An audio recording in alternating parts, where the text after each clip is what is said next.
Successful. Transmission compression. Successful. Sending. Successful. System returning to normal operations. Warning. Major impact to monitoring equipment. Running diagnostics. Habitat structural integrity. Stable. Life support habitat. Stable. Returning to custom humidity settings. Deep cold shielding. Stable. Monitoring equipment. Timed out. Agenda. Personnel to perform manual checks to monitoring equipment. Biofeedback sensor. Unstable connection. Resetting link. Link established. Warning. Suit integrity dangerously low. Warning. Multiple fractures, internal bleeding, low blood pressure, blood oxygen levels at intolerable levels. Level 5 triage assessment. Please immediately attend to sick bay. Personnel unable to comply. Status unconscious, unstable, risk of death. Emergency program initiated. Recalling maintenance drone. Designation. Jonesy?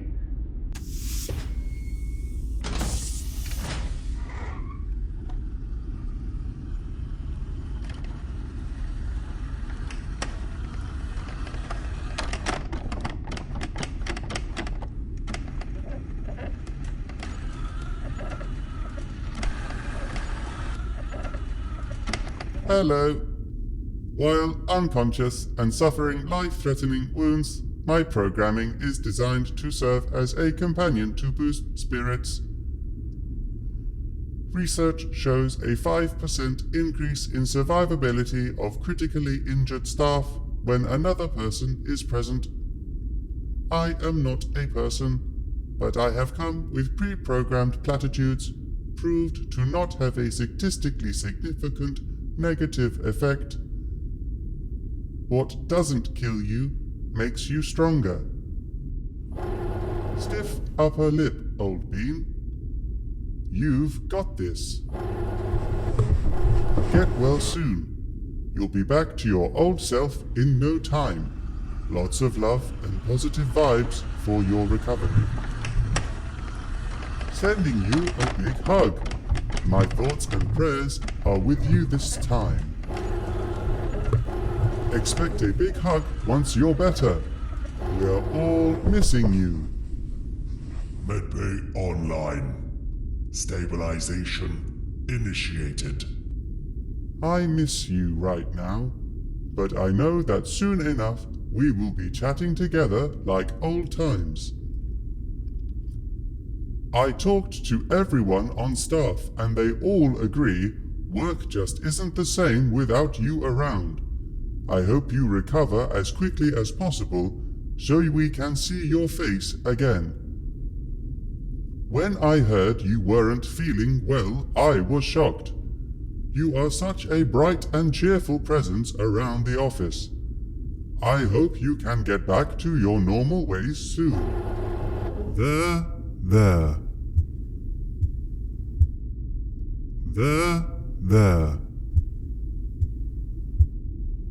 All better now. We will now play a pre-recorded message from A. Your mother. B. Your significant.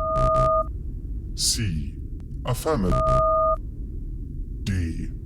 Personal message.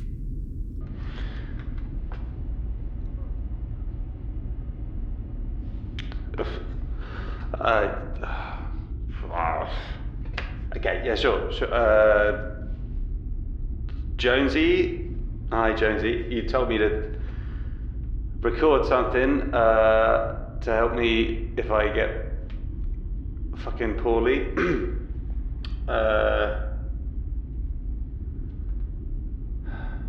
I guess just fucking... You know what? Just give in. Just fucking give in.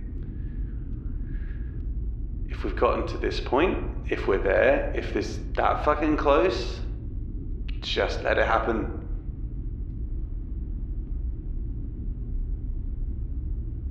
At least out here you can't hurt anyone else. So, yeah, fucking do one. Error. User message incompatible with directive. Searching. Searching. Searching. Searching.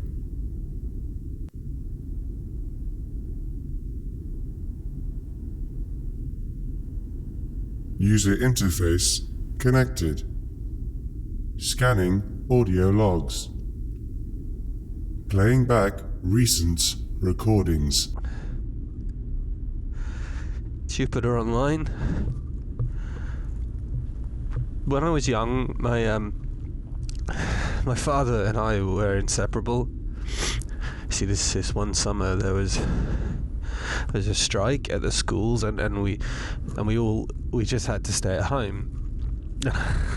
I drove my fucking Mard spare, so Dad would take me down the mines, and that's, you know, I'd have the he got this tiny little helmet made for me. It was still too big. I had to like wear it at a jaunty angle. So he'd set me up with these little experiments in the labs, and I couldn't go down the mines with him properly. Obviously, I was a fucking kid, you know. He's not going to take an actual child down there, so he left me with the scientists. And one day, the scientists they were doing some boring fucking sand shit, and there was an explosion. The fucking bass, you know, the sound, and you felt it in your asshole, and then the lights went out, and everyone was so quiet, and it must have been like 5 seconds before the emergency lights came on, but in those seconds it felt like the world had fucking stopped. You know, no one took a breath, no one moved. All I could see, it was black, darker than black. It was void. No, I was 100 feet below the surface before the red lights came on, and when they did it was with an alarm, like this fucking harrowing, fine-tuned, screeching, pulsing, and then they said, "Wait here, don't touch anything." They needed to check on the others, the mine shaft or something. One of them picked me up and put me on the table and gave me my helmet and said, like, "Stay here, don't move," and they left. And soon as the doors closed in that room, there was another explosion, and I heard a tumbling and a short scream from so many voices, and then squelching. And the room I was in, it didn't have any windows. The only one was in the door, but it was too high up for me to see through. So I hopped down from my table and dragged this stool, but I had to make it time with the noises, with the alarm, because the noise of the stool was dragging, was unbearable, like fucking hot needles in my ears, and the alarm was almost a comfort, which was just mad. But I remember feeling like I had a tummy ache, and I just wanted to I just wanted to hold my dad's hand.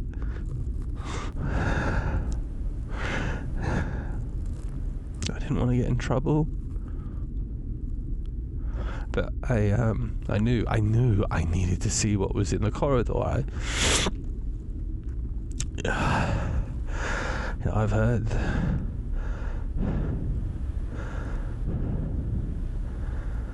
about the memory wipes. You know, I've tried it, but I climbed the stool, looked through the window, and I could see steam. and boulders where the ceiling had collapsed in, and I saw, I think it was a man. It was definitely a bit of lab coat. It was under a steam vent, and it was flapping around, and the steam cleared. I couldn't hear through the door, but the man stopped moving, and I noticed the floor was shiny, like reflective, but it was black. It wasn't before. I could see that there was the smallest gaps in the rocks, enough to squeeze through. I wanted to find Dad, and I never really did again. Not the same man. Not really. You see, the collapse was higher up. A huge part of the district had turned in on itself. So many. So I got out and made my way to, well, where I thought home was, and he was there. But it was hurting Mum. She was on the ground, and he was hitting her in the chest. He was wailing and crying, and his face was covered in red dust. It was, his face was a cavern, a mountain range, and peaks and troughs. The lines on his face in so much pain. I've never seen a face like that. Well, maybe once. And some medics rushed in and tried to pull him away, stop him hurting Mum, is what I thought, and I obviously know better now.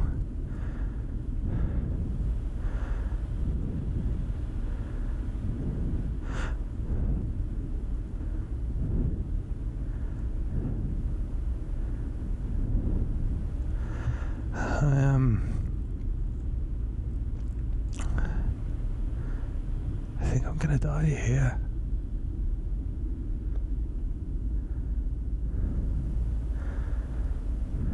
Chip it out.